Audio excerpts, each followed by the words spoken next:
Okay, well, good evening, everybody, or good morning, good afternoon, depending on what time of or day it is, wherever you are in the world. I'm delighted that so many people are joining us tonight because we have a very distinguished speaker by the name of Orlando Rojas. Orlando is a professor and Canada Excellence Research Chair at University of British Columbia, and he's also the scientific director of the Bioproducts Institute. He has a rather unenviable position of being located in three different departments: the departments of Chemical and Biological Engineering, the Department of Chemistry, and the Department of Wood Science. I always thought one department is enough for anyone. He is internationally renowned for his work in bio-based and sustainable materials and soft matter.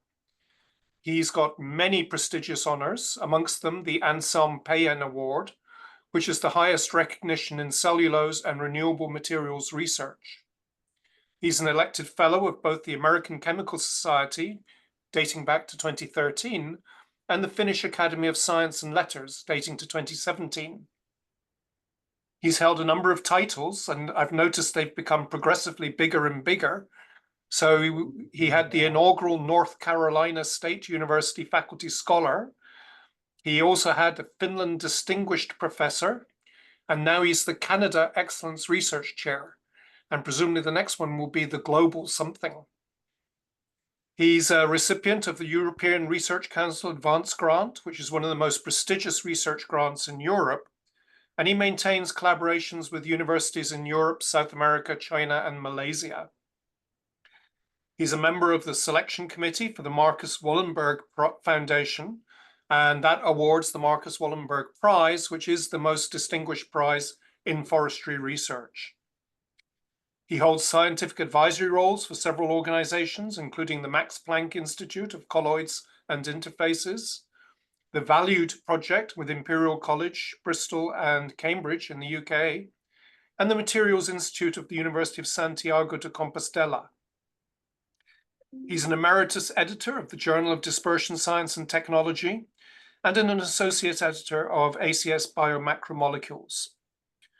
For those of you who are interested in numbers, his numbers are really quite extraordinary. He has approximately 600 peer-reviewed publications, and he has an H-index of 104, as well as over 48,000 citations. That's 48,000 citations. He ranks amongst the top 1% of researchers globally in terms of citations, according to Clarivate and Web of Science. So we're really honored to have Orlando here to talk to us about his research. And he'll be talking about bioinnovation, how it accelerates through a cross-disciplinary framework. And he'll maybe explain about those joint appointments in three different departments. Over to you, Orlando. Thank you so much, Dr. Ines. No better distinction than your Nobel Prize with the group and the team that in 2007 received such distinction, right? And that's something I remember when I read about you, John. Okay. And also very happy when I was actually being phasing out from Finland to come to Vancouver. We have a lunch. Maybe you remember, and that lunch, I enjoyed very much our conversation, and since then, John, we have been in touch from time to time. Very pleased to be here, and very pleased to be with this community, the Asian Pacific Forestry Education Coordination Mechanism. It's a long word, but I think it's very important that we grow, nurture, and continue building the collaborations and the multidisciplinary work with our colleagues in Asia. So I make that emphasis in this image that I created with ChatGPT that shows people collaborating together, focused on a given goal, very centered, very driven to find solution to a problem, right? And today we have many global challenges, and global challenges, I always say, require global partnerships and joint work.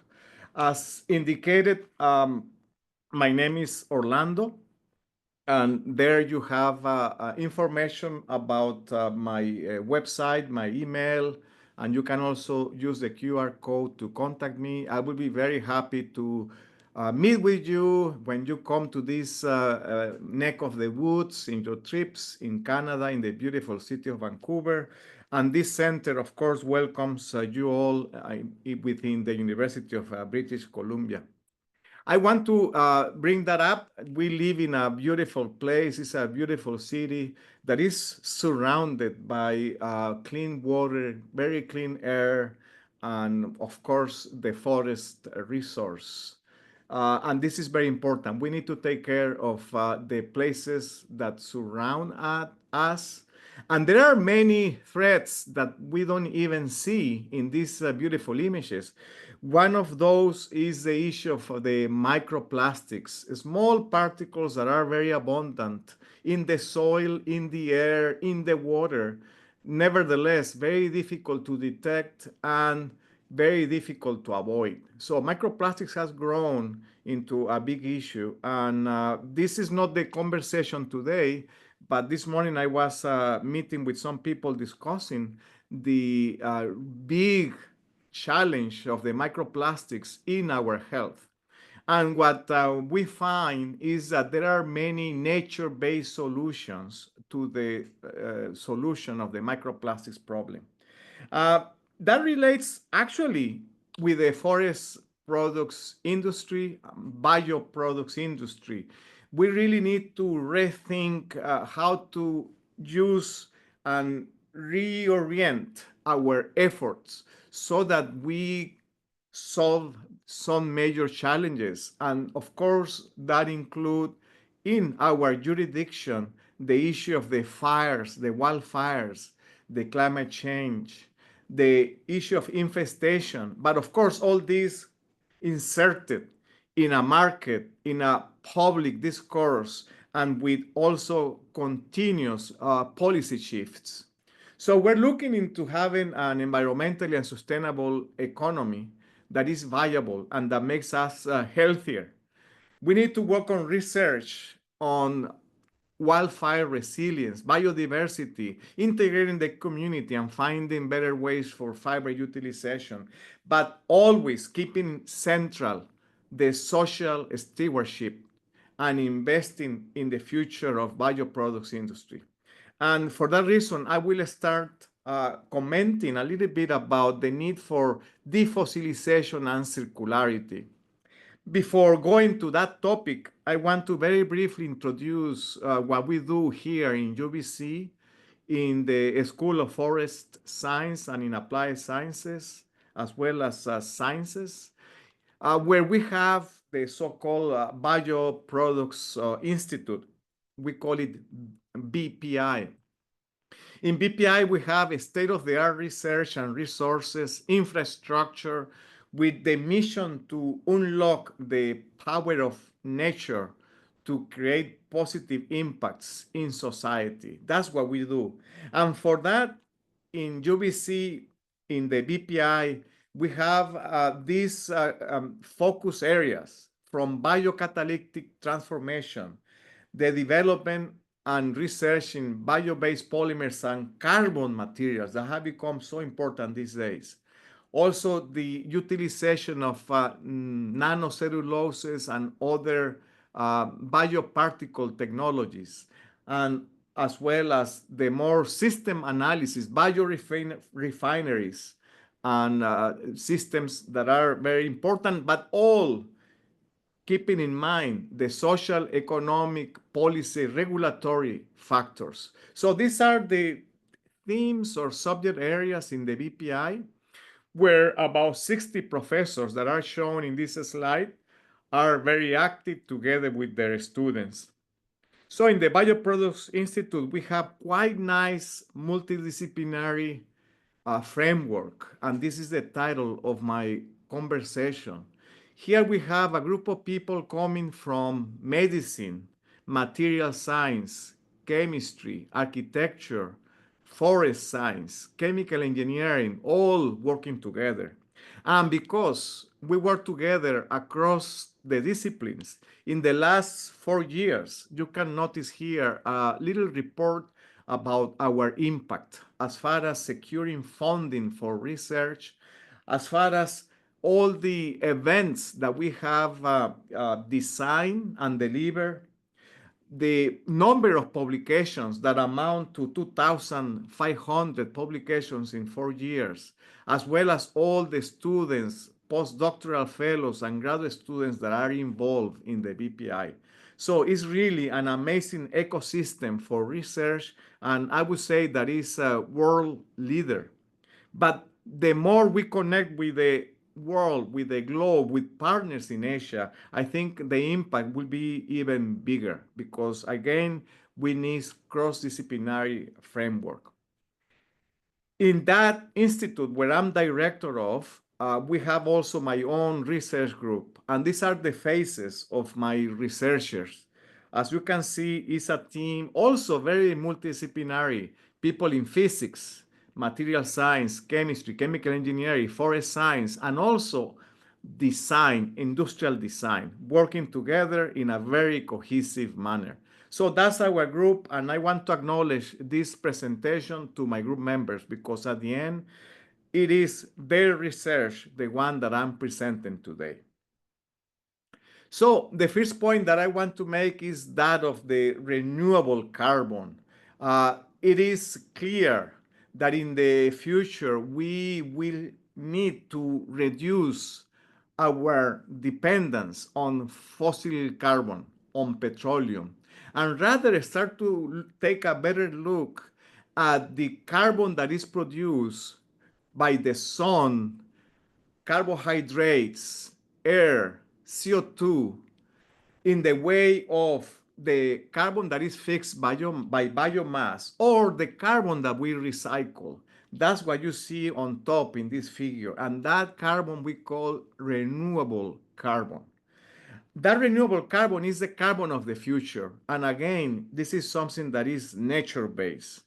And since we started to talk about microplastics, this can be a solution to this very large threat in the future, the effect of micro and nanoplastics in our bodies. I know that most of you are aware of this very important aspect.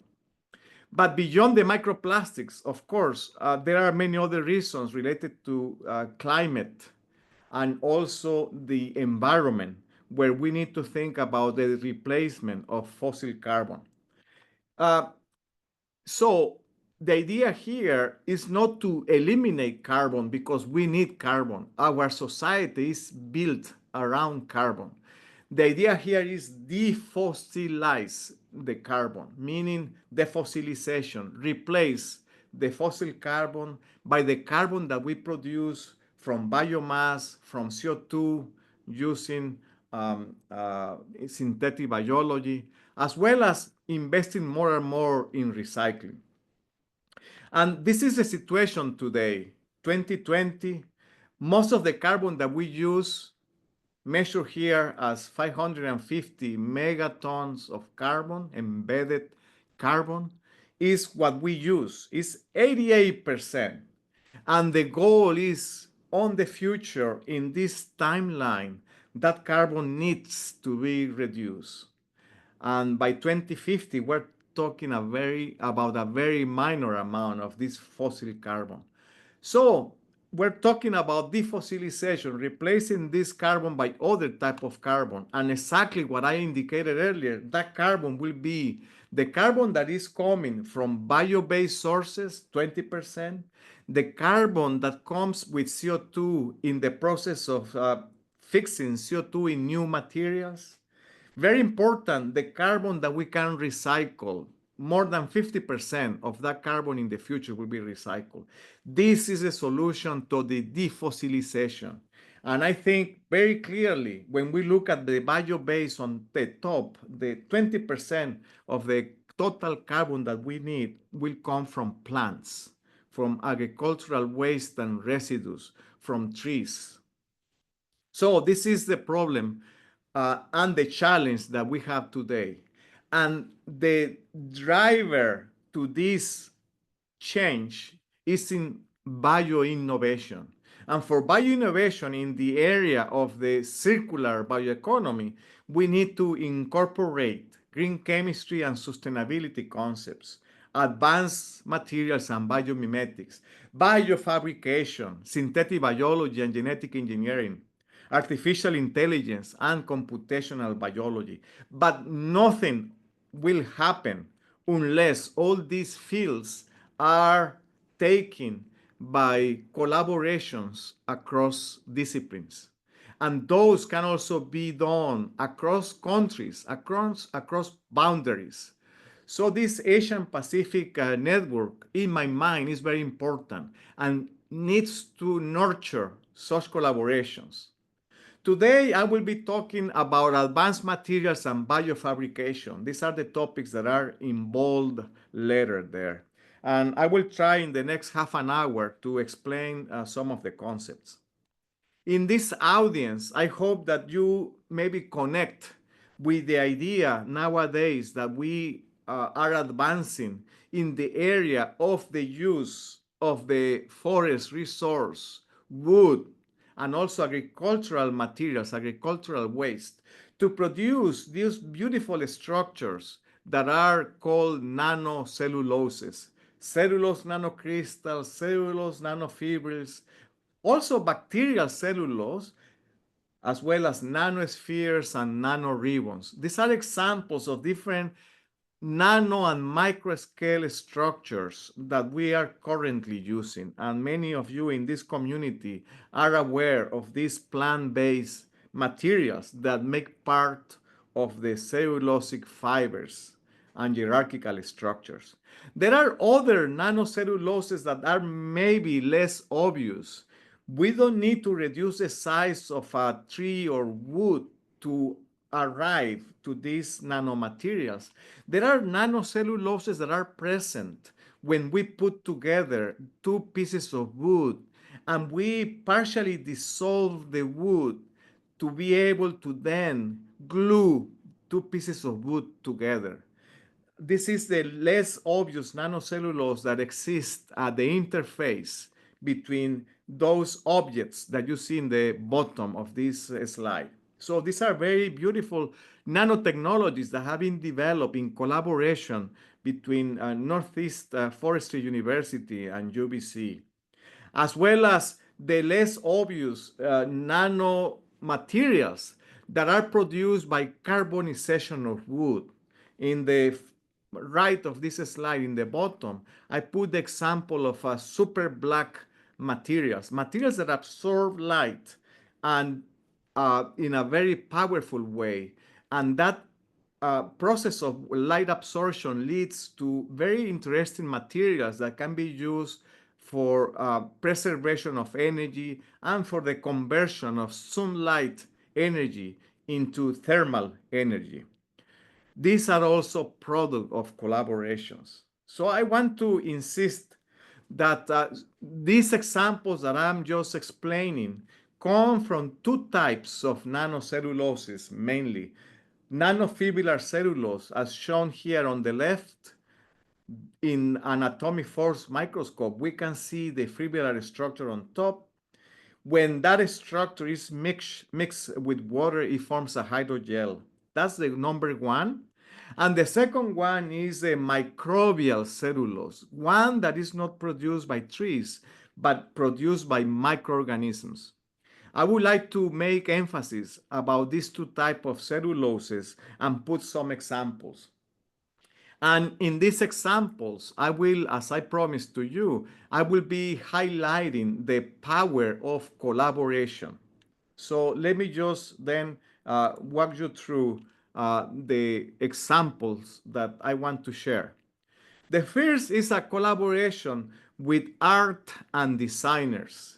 In this case, two of our former students in Finland were very engaged in the production of coatings, like what you see in the wall on the back, that was in an exhibition in a design chair or exhibition in Helsinki with different numbers or names, in this case for interior design.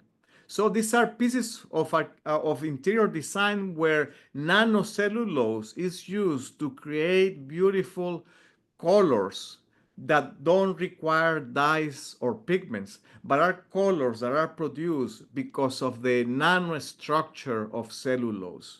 And that require the expertise of chemistry, but also artists and designers. This is just the first example, but I will share with you others.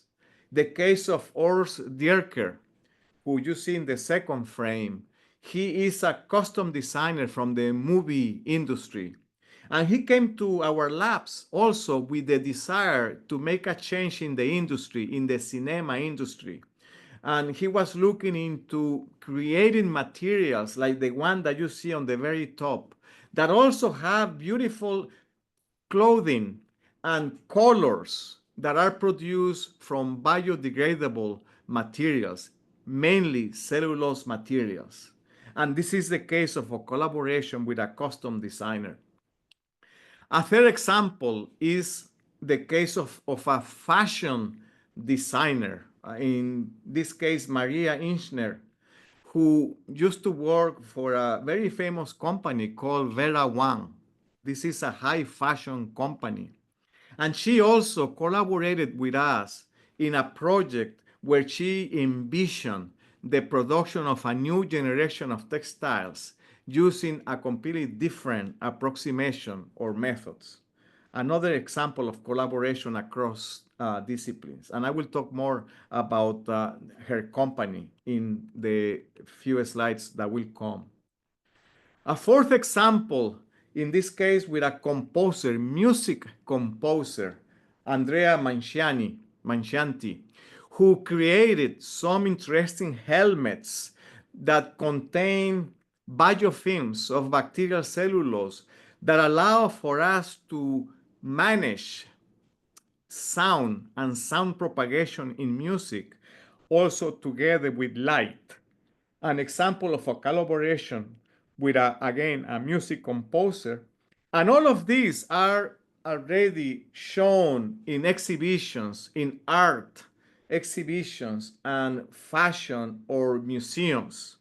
So it's very interesting that we're working across the disciplines, not only in the box of chemistry, material science, and forestry, but we are crossing the disciplines to interact with other people that bring new ideas.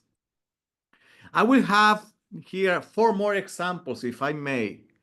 This is a collaboration with Japanese craft people, and looking into the use of urushi, a resin that is exuded by a special tree in Japan to create coatings in ceramics. And this was a quite nice exchange that we have with Japanese artists. Or the production of cellulose filaments by our industrial designer Ayako Takagi, who took paper or bacterial cellulose and using the technique of Kami Ito, rolled those papers into filaments like the ones that you see in the image in the second frame. Finally, two more cases, a media artist that use virtual reality to design environments where we teach our students about the beauty of the forest and the utilization of cellulose. And finally, an socio-ecological artist, Colleen Flanagan, who collaborated with us to look into the coral reef restoration in the sea by taking a look at ways to produce threads that can be used to tie coral reef and the seeds for coral reef in the ocean. So all along in all these examples, I have tried to show you that we need to collaborate across the disciplines. And if we do so, I think we can be quite successful to achieve quite interesting outputs that are very innovative, that connect with society, that communicate, and that allow us to produce better science with more impact and also to reach to society. Because we as a scientist sometimes we fail to reach to society. We need to connect with the public to help in the public perception about plastics and the need to adopt nature-based materials. And what better way to connect with society than using these tools like the ones that I have shown via collaboration with designers, artists, and people experts in different disciplines. So in the next example, I will go a little bit deeper in one of the cases that I show where cellulosic fibers from the forest and nanocellulose were combined to create the solutions. And I'm referring to the case of this case of Maria Inscher, who came up with the idea that we need to change the status quo in the textile industry. As an output of this collaboration, what you see in the center is a shoe top.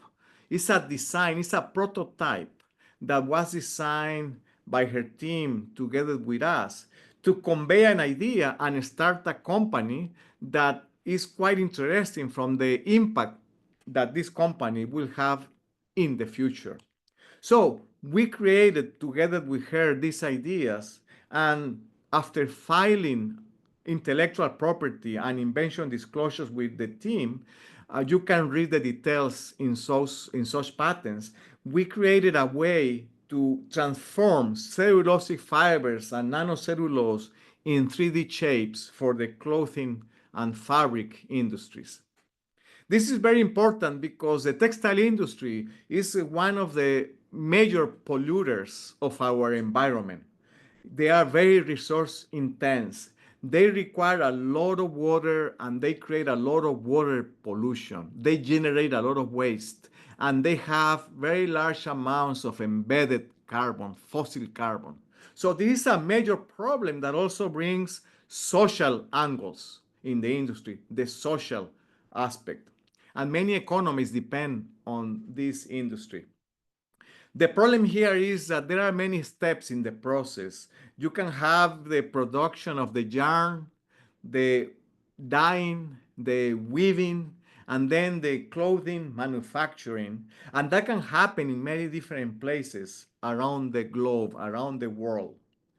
Therefore, this is very energy and environmentally intensive. In other words, we're looking here at this issue that I present on the left, the case of multi-purposes until we have a final shape or a final material. So the main driver here is to go more into the right way. What you see on the right is directly going from the fiber to the end product in one step. And to achieve that, then we look into processes that involve 3D forming. These are the concepts that we use at the time. Initially, to look into bodies, to 3D print after scanning a body of a person, and to look how we can deposit the cellulosic fibers on those screens to produce wearable clothing material.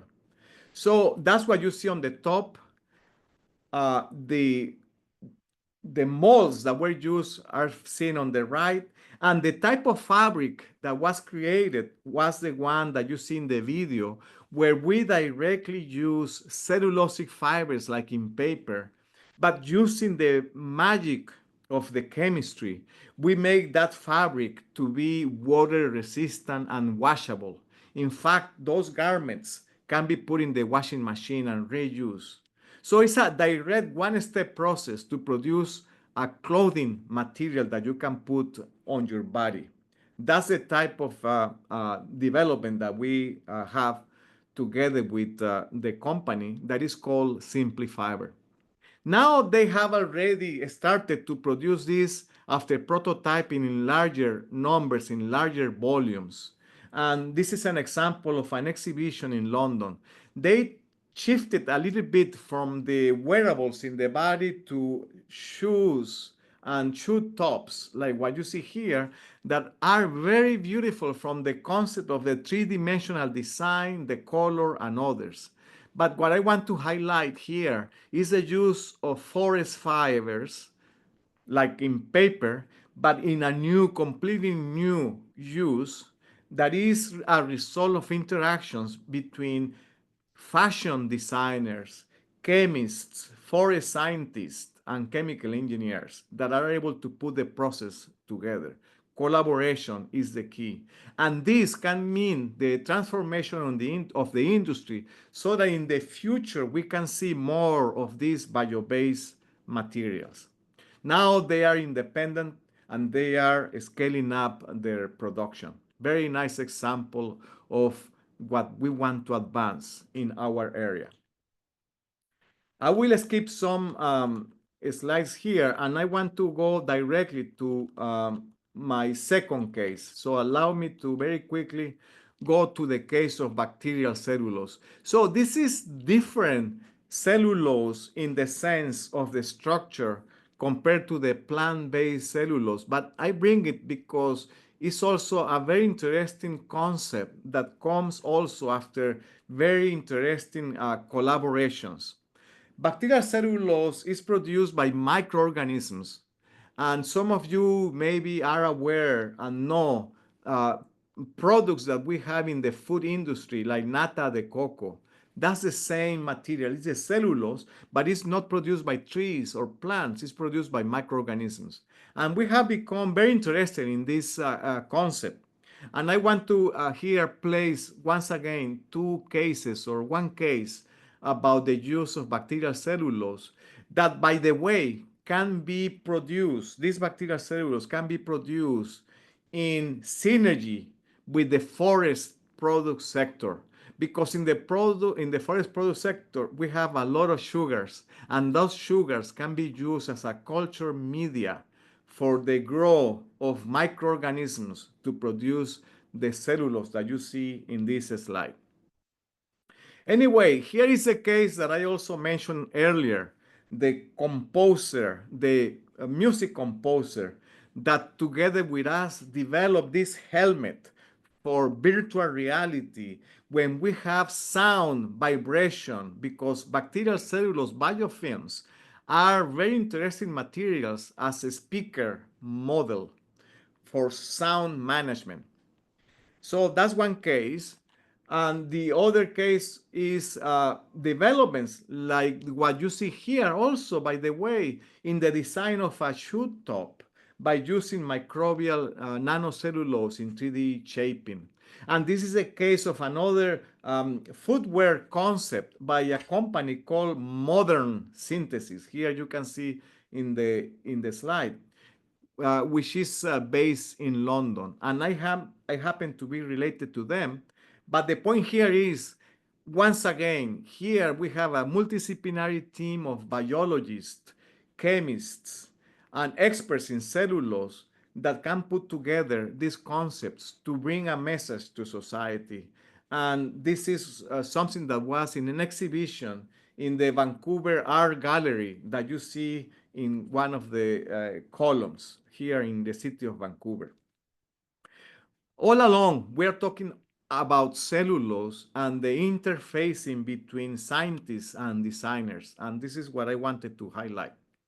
I would like to go deeper into bacterial cellulose because it's a very interesting concept, and maybe some of you will appreciate the concept, because I know that the audience in this seminar, part of the audience at least, is very interested in biotechnologies. And let me expand here a little bit about this topic. So here we have the microorganisms. It's an acetic acid bacterium that produces cellulose as a way to protect itself, protect against UV light, antibiotics, or physical disturbances. It produces cellulose as a biofilm, and that biofilm that grows by aerobic process at the culture medium air interface looks like what you see on the right.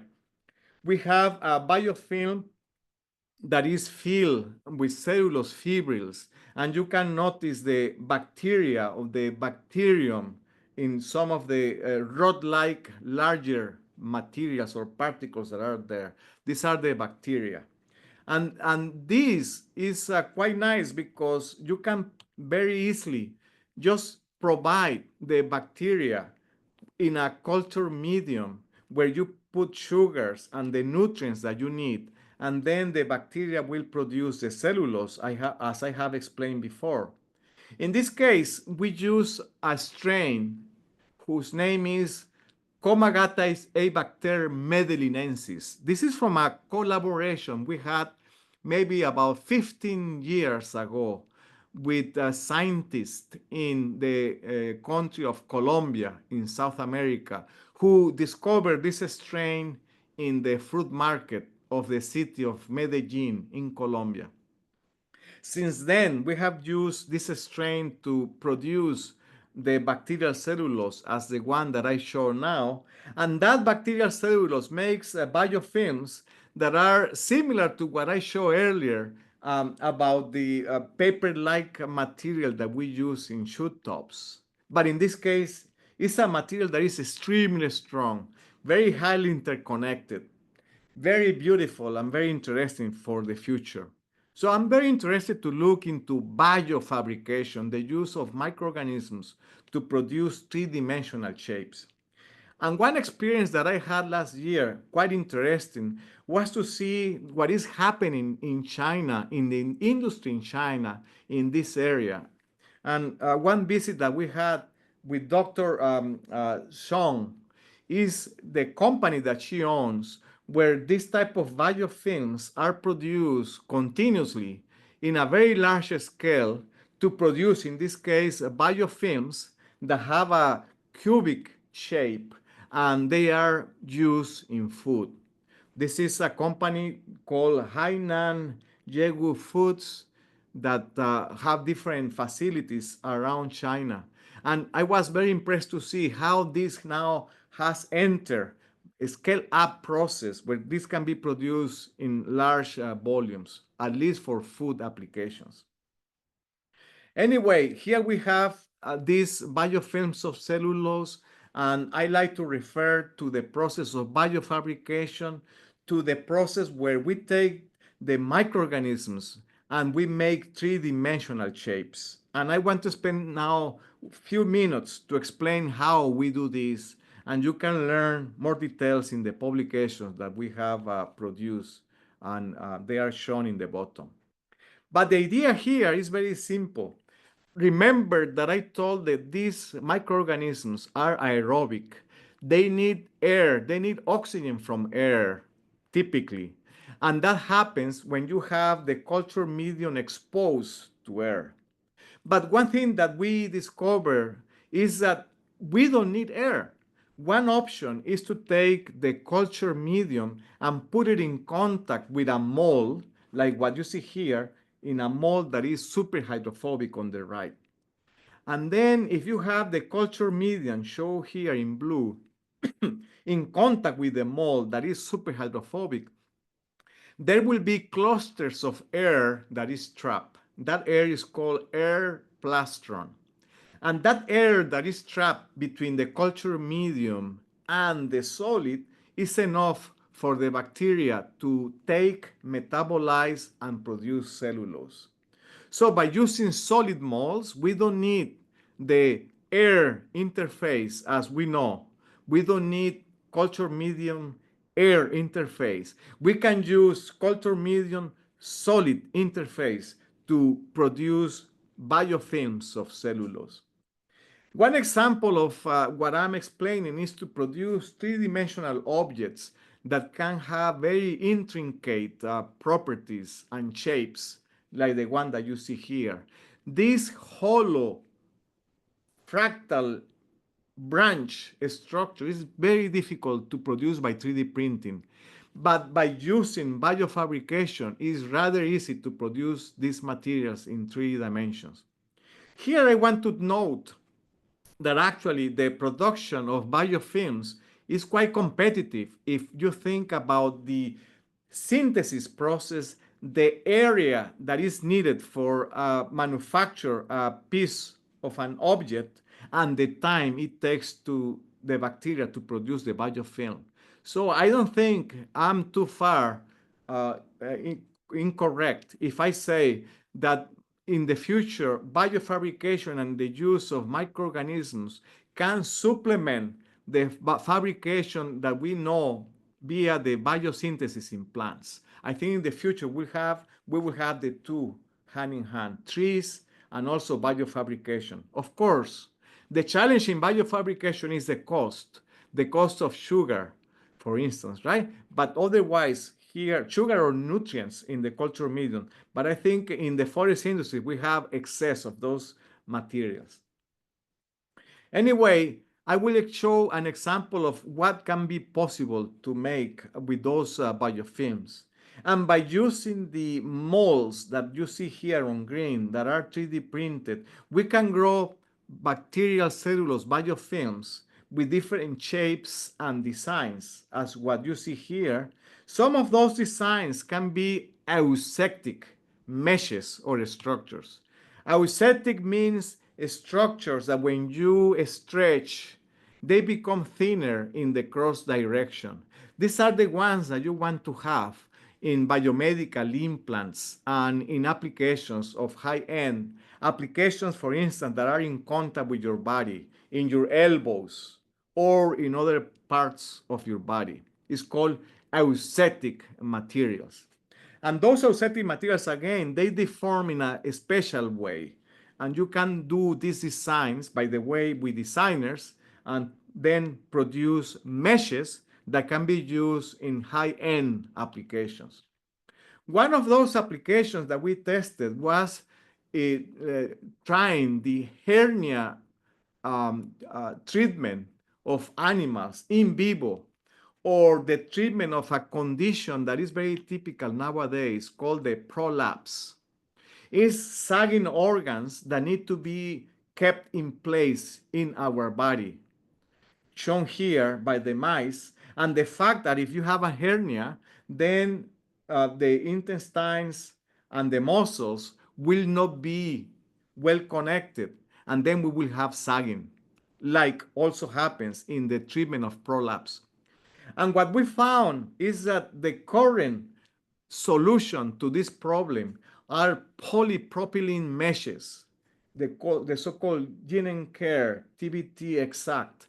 There are meshes that are used today in medical implants, but if you see the metrics on the right, they imply foreign body reaction, granulation tissue formation, and scar tissue formation.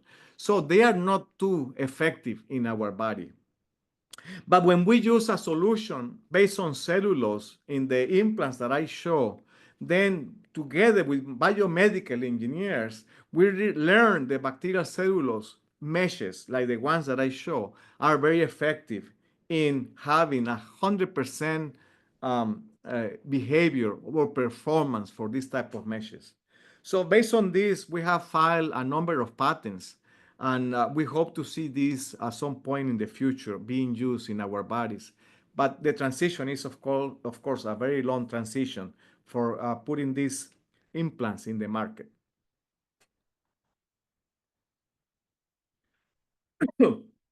I want to give a final example of what is possible. And in the audience, in this group, I think one of my students or some of my students are present, and maybe they can explain this better than me. But it's another discovery. And this is that we don't need the solid liquid interface. We can go to the oil liquid interface to create three-dimensional objects. And that's what we call biofabrication under liquid. So in this case, what we have is a culture medium in blue, and we use an oil, and that oil can dissolve oxygen. There are many different oils that are capable to maintain air or oxygen dissolve. And that means that if we put the two fluid phases in contact, the oil and the culture medium with the bacteria, the bacteria will be able to access the oxygen from the oil and produce the biofilm at the interface between the oil and the liquid interface. Professor Yi Lu, now in China, actually was behind this concept. And now we have a number of students working on the liquid biofabrication. The type of biofilms that you produce by under liquid fabrication is similar to the ones that you produce with the air culture medium interface. So the first column is the one that is produced with air. The three on the right are those that are produced at the oil-water interface. We use perfluorodecaline oil, silicone oil, dodecaine, and other oils, and we observe that the biofilms of cellulose are very good quality. And then, in fact, we observe that the oxygen solubility of those oils, uh, as they increase, then the amount of the biofilm that is produced also increases. So here you can see in this plot cyclohexane, hexane, hexadecane, dodecaine, and other oils, right? But the best oils are those that are very good at dissolving oxygen, like silicone oils and perfluoro oils. So this concept is very simple, very simple. And the current ideation is that if we mix the oil and the water interface in emulsions, like water in oil emulsions or oil in water emulsions, we will be able, or we are already able, to create capsules, foams, and other structures on the liquid fabrication. So this really is opening a lot of opportunities in the area of biofabrication. Okay, so I think here there are many advantages. One, we don't need to use liquids exposed to air, therefore we avoid evaporation. We can carry out biofabrication at the oil-water interface, for instance, using the concepts that I just showed, but also using emulsions. And this can be done in processes that can be continuous. So it's a beautiful opportunity that we hope can be expanded in collaboration in the future. For details about these concepts, you can read the literature. But once again, I want to emphasize that all these developments happen because cross-disciplinary collaborations. Today, we are expanding this to gel-in-gel printing. Here we use cellulose from plants, cellulose from wood. We combine cellulose and other materials to produce liquid-in-liquid systems or gel-in-gel printing. And that allows us to produce volumetric objects that are not produced in air but on the liquid, and that presents a number of advantages. For instance, many of these designs can benefit from the composition of the two liquids so that we produce functional materials. Therefore, we can extend and find new uses for this type of biofabrication, right? For example, in liquid streaming, aquabots, liquid beads, 3D liquid and liquid printing structures, we can create materials that combine graphene oxide, metal materials, metal organic framework, MaxIn, and others with bio-based materials. And all of these are used in advanced electronic and in advanced materials. But the secret is the way that we combine them at the interface during the printing and biofabrication process. At the end, I hope that you see the relevance and the impact of combining expertise from different disciplines. That's the main message of my talk. And in the examples that I explained to you today, we consider the case of plant nanocellulose, but also bacterial cellulose. They too, in the future, will be key elements for the future bioeconomy. And I would say that the two will be allowing us to reduce our dependency on fossil carbon and to create the materials of the future. That's my message to you. But most important, always in the design of my talk today, is that I want to press the idea that it's very important that we look outside the box. We find partnerships and collaborations not only across the boundaries, but also across the disciplines and different areas of expertise, as I have indicated, in completely different areas. With that, I will end acknowledging the people, the students, and the research team that I'm working with, and also the funding agencies that have been very instrumental for us to advance these concepts. Thank you so much to the audience, and I'm happy to answer any question.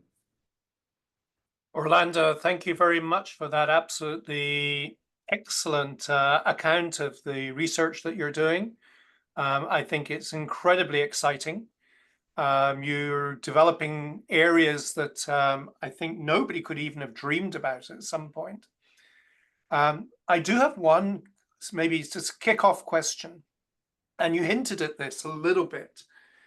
Working in the lab, you find these wonderful things, but getting them into a solution for the bioeconomy, in other words, scaled up as a commercial proposition, takes a very, very long time. Is there any way of speeding up that process? Because with climate change, we don't have very much time, if we have any time at all. John, this is a fundamental question, and we all, as a collective, as a community, we really need to think very deeply on that question, because what we do in the labs won't ever see the light of the impact if we don't design the mechanisms to adopt these materials in large scale and in large quantities, right? And here today, I present a few cases that are very unique, and maybe you can think about exotic. But I can tell you many other examples that are really very well designed in performance and cost to replace single-use plastics, to replace the textile materials that we use. And what is then the requirement for us to shift from fossil carbon to biocarbon, right? So that's the question. And there is a combination of factors. Industry is designed to process petroleum-based streams. That means that we use heat. We use heat to transform the thermoplastics that we use. On the contrary, all these materials are transformed not by heating, but using water as a medium. So what I mean is that all the processes that we know are adapted to a given raw resource. And that means that the processing schemes need to be changed. That's a major roadblock. That transition is difficult. And that means that we need to then look into the need for partnerships with government, with corporations and industry to create the framework so that this process is facilitated. So all in all, there is a lot of things that we can discuss, and I have a long answer that maybe can be more complete. But the point is, first, we need to incentivize knowledge translation, prototyping of the materials, demonstrate that the materials are cost effective, and have the right performance. And then we need to translate this into common use. That means communication with society. So all these factors need to go hand in hand. But it's urgent that we start to make that transition. It's urgent. The problem of microplastics is one example. We are consuming 5 grams of microplastics per week. Like a credit card goes to our body and it's accumulated in our organs, in our blood, in our brain. This will change the biology of humans. And this is because the negative effects of plastic materials that we use today, this is beyond the climate change, is the impact in our health. We need to make a change. And there is no other solution but to use the materials that we're talking today. Thank you. I don't see any hands up, but there are questions in the chat. So, hello from Brazil, Rafael Angel. How can we raise consumer awareness about the impact of microplastics in fashion and promote more sustainable choices? Yeah, so that's very important question, Rafael. Thank you for the question. And you see, we already know from media, we are already aware of the microplastic situation. But the way it's communicated is that we see plastic bags floating in the oceans and turtles entangled with plastics. What we don't see is that microplastics are everywhere in the cup of tea that we drink, with the plastic bags that release microplastics in the tea that we drink, or the water that we drink, or the soil that is used in harvesting the food that we eat. There are microplastics. And these are the ones that we don't see because they are difficult to see. We need microscopy to visualize. So that then begs the question why society is not making a change, because we cannot see, we're not aware. They are in large quantities but also very diluted in the ocean, or diluted in the water, diluted in the soil, and diluted in the air. We don't see, but they are creating a major problem. So we need to connect with society. That's the key challenge. And for that, that's where I bring the issue of interfacing with artists, communicators, designers, because they are the best place to bring a concept to the general media. We as a scientists were not trained to bring an idea to the society at large, but combining artists, designers, like what I presented, then it is possible for us to have a larger reach into the world society. And that's very important because a change can start with the consumption, with the consumers, and also, of course, the regulatory framework, the policies that are installed by the different governments. These are all need to be combined. Thank you. We have another question in the chat, and this is from Zishan Tariq in China. I want to ask about 3D fabrics. What about the cost of mold and production? Also advise durability of the end product. Thanks. Yes, that's very good question, and there are maybe different comments that I can indicate. If we're looking into fabrics, the concept here is actually quite interesting. They can be custom made for your body. So the initial ideas that we had, not yet in process, but the initial idea was to scan the body of the person that wanted to buy the garment, and then have a 3D printed mold to create that material, right? And then, of course, by using paper fibers to produce the fabric, and that fabric then can be custom made for the person, tailor made almost, right? So that process is possible, but the molds that are used, that are made by 3D printing, are molds that can be reused. They are made of polymers, and they can be reused thousands of times. So those molds are not an issue as far as the cost, because once you have it, you can mass produce the textile materials. Same for shoes. The shoe tops can be produced in molds for the different shoe types or shoe sizes, and then they can be mass produced. So it's not really a major challenge. As far as the durability, here is very important that we think we either need to use things that are durable or recyclable. They can have a given lifetime, and cellulose in particular may not have a long durability, but at the end of the life is biodegradable.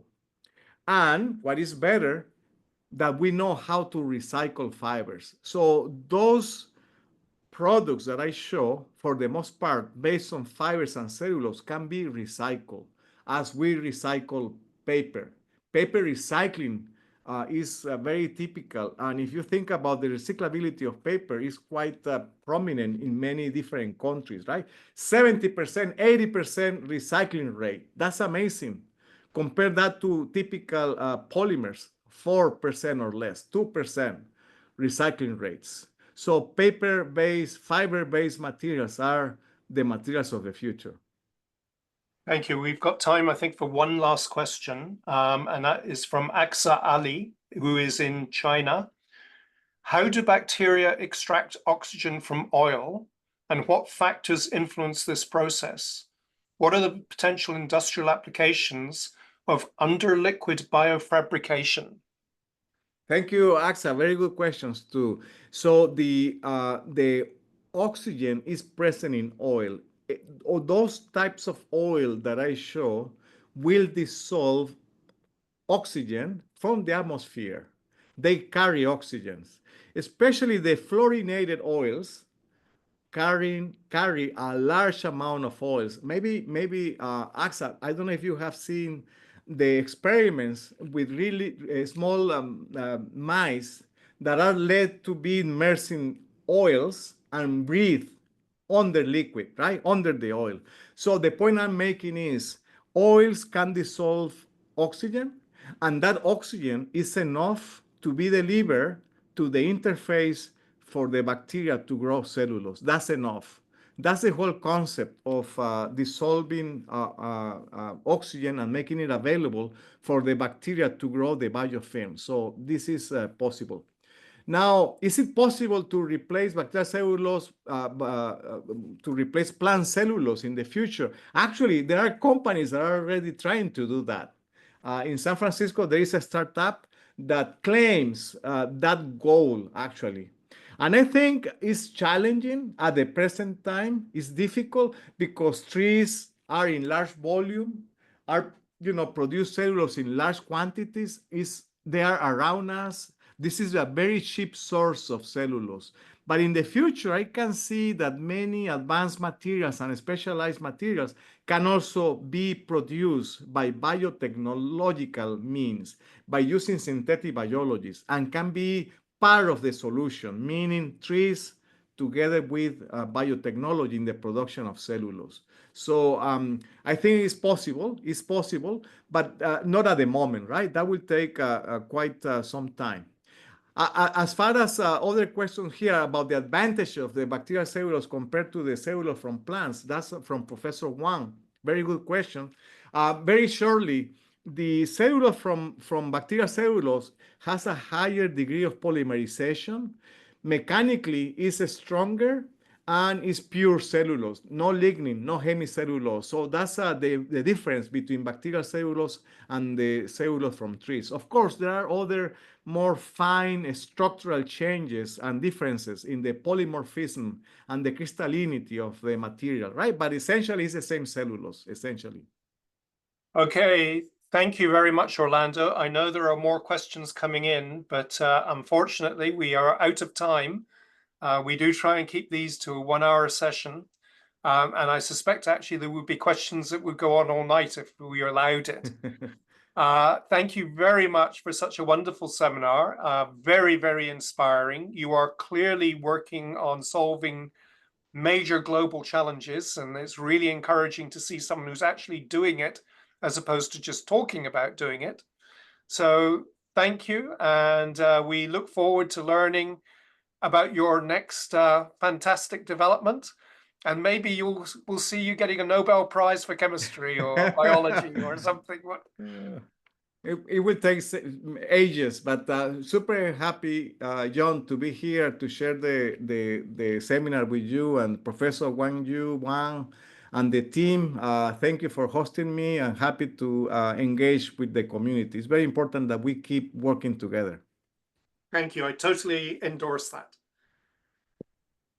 So thank you, everyone, for joining us this evening. Our next seminar will be, I guess Susie will be able to tell you. Yeah, we will send the announcement later. Okay, so it's not yet fixed. Thank you, Susie. Okay, thank you, everyone. Thank you. Good night. Have a nice day, evening, good morning, night, whatever it is, whichever time in the world you are. Thank you. Thank you.